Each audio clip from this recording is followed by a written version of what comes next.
महामारी का दुनिया भर में गहरा असर पड़ा है। भारत में भी स्थिति बद से बदतर हो गई, जिसे मोदी सरकार संभाल नहीं पाई है, जिसकी वजह से लोगों को अपनी नौकरियों से हाथ धोना पड़ा है।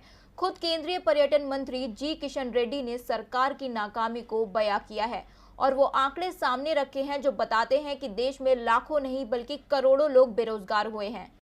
महामारी से पहले जो वादियां पर्यटकों से गुलजार रहती थी वो अब बेजार हो गई हैं। जो पहाड़ सैलानियों से पटे रहते थे वो अब सुनसान हो गए हैं।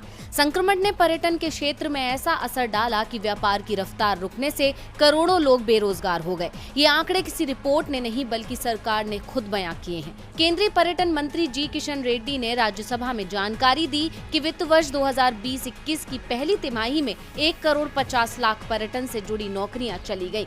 राज्यसभा में लिखित जवाब में रेड्डी ने कहा कि महामारी ने लगभग 3.5 करोड़ लोगों को प्रभावित किया है, जो पर्यटन क्षेत्र में सीधे कार्यरत हैं। National council of applied economic research में सामने आया है कि 2020-21 के दौरान आर्थिक मंदी की वजह से पर्यटन क्षेत्र में पहली तिमाही में 42.8% की गिरावट देखी गई। तालाबंदी लागू होने के बाद पर्यटन क्षेत्र में बड़ी संख्या में नौकरियां चली गई। रेड्डी ने कहा कि अनलॉक की वजह से पिछले वित्त वर्ष की दूसरी और तीसरी तिमाही में इस क्षेत्र की आर्थिक स्थिति में मामूली सुधार हुआ, लेकिन अब एक बार फिर से लोगों को मुसीबत झेलनी पड़ेगी, क्योंकि तीसरी लहर का अलर्ट जारी कर दिया गया है, जिसे देखते हुए फिर से पर्यटन पर प्रतिबंध लगाया जा सकता है। वहीं बढ़ती बेरोजगारी के साथ साथ केंद्र सरकार ने अर्थव्यवस्था को लेकर भी आंकड़े जारी किए हैं।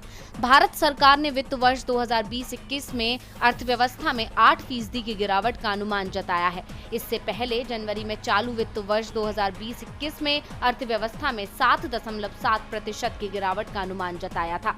यानी साफ है कि देश में स्थिति सुधरने वाली नहीं है। एक तरफ महंगाई बढ़ेगी तो दूसरी तरफ रोजगार घटेगा।